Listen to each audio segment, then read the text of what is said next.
All right, congratulations on making it to 2H. You have learned about modeling fraction division. You have learned the algorithms, or those steps you followed to actually divide fractions and mixed numbers. Now we're going to just add in the real world piece. So we're going to theme it with baking today because that is the most common times when you will see fractions being divided in the real world. Doesn't mean there's not other times, but we're going to stick with that baking theme. So make sure your packet is out to 2H.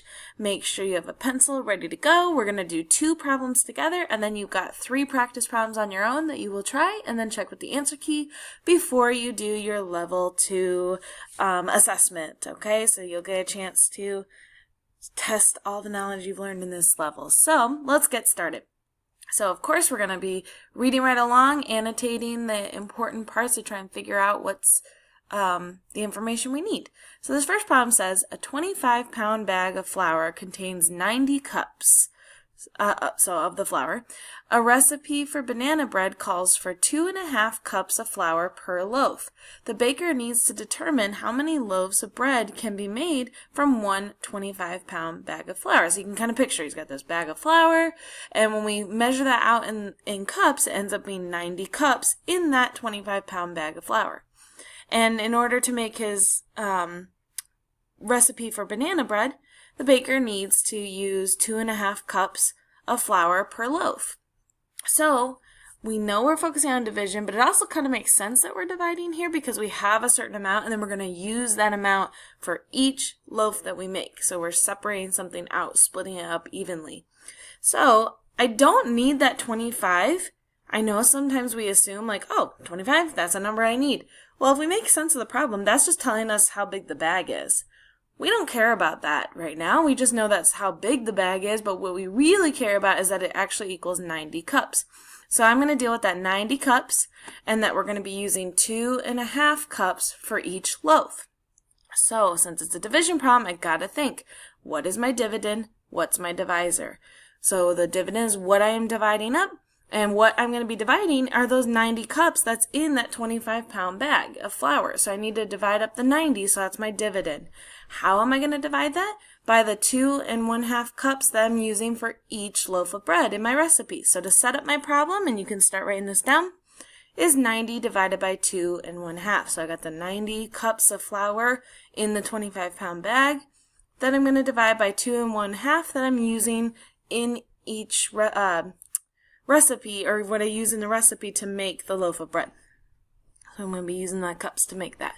So that's how we're going to start off. Well, now that we know the setup, we're really just going to follow the same steps that we have been doing for when we divide fractions. So the very first thing I see is I've got a whole number, I've got a mixed number. So we have to change those into fractions for us to work with them. So here's how I'm going to do that. I've got 90 over 1, because you can always take a whole number and put over 1. It's like you're saying you have one group of it. And then to change my mixed number into an improper fraction, I take the denominator times the whole number part, so 2 times 2, and then I add the numerator. So we do that little times and plus. So 2 times 2 is 4, plus 1 is 5, and I'm still talking about half pieces, so I keep that 2 as my denominator, so 5 over 2.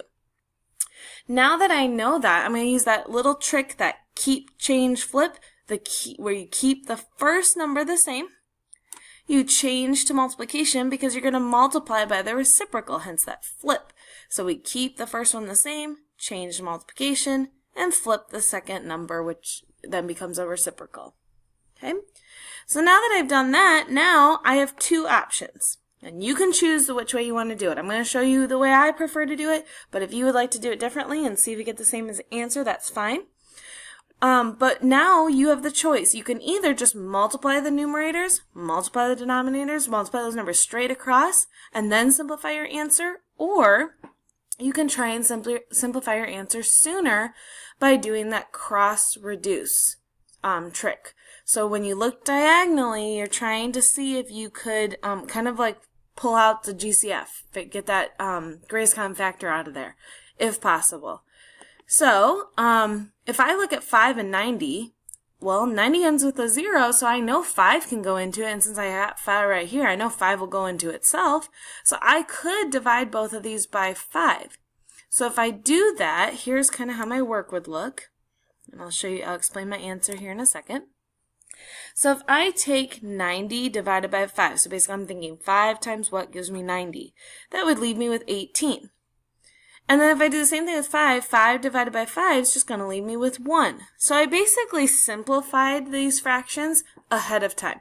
If that confuses you, if you're not sure how to do that, and maybe you've heard us talk about it before and you're still stuck, that's okay. Remember, you always have the option of going back and just multiplying the numerator straight across and multiplying the denominator straight across and simplify at the end. That is fine. Okay, I just like doing it this way because then I end up dealing with smaller numbers when I go to do my simplifying at the end. And that's just the way I prefer it. But if you would rather do it another way, that's fine. As long as we end up with the same answer and we have a similar approach, that's fine. So the way I did it, I ended up with this. I couldn't simplify 2 and 1 at all. Those were as small as I could get them anyways. So now I'm just going to multiply straight across. So 18 times 2 gave me 36. 1 times 1, remember this is 1 now, gave me 1, and 36 over 1 is the same as 36. So they can make 36 loaves of bread, which kind of makes sense if you're at a bakery. You want to be able to get a lot of bang for your buck with the bag of flour, so that's a lot of loaves you could make and then slice up to sell the slices of banana bread.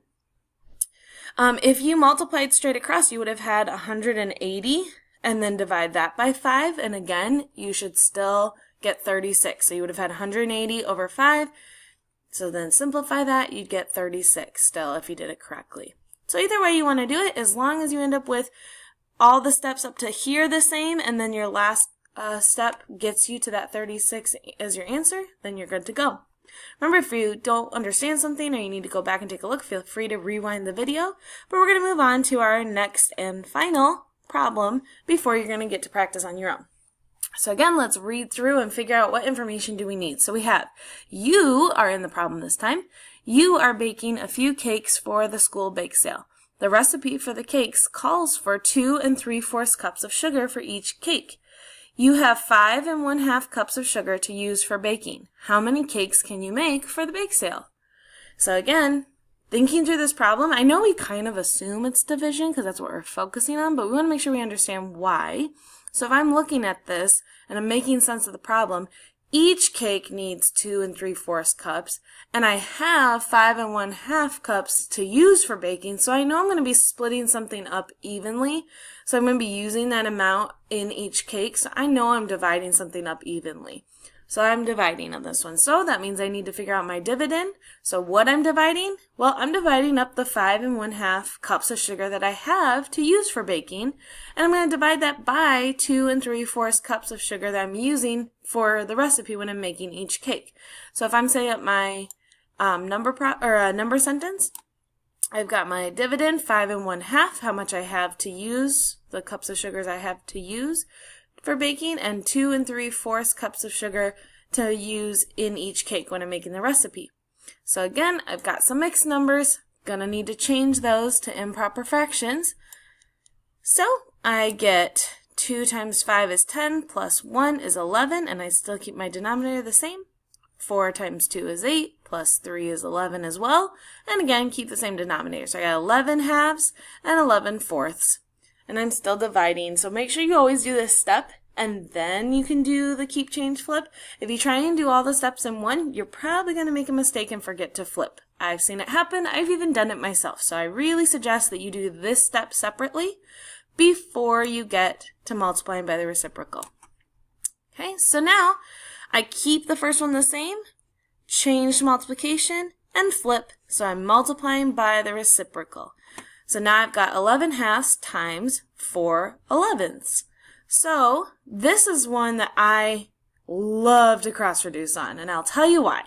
Whenever you look diagonally and you see the exact same number, you should know that that can simplify down to 1. How easy is that?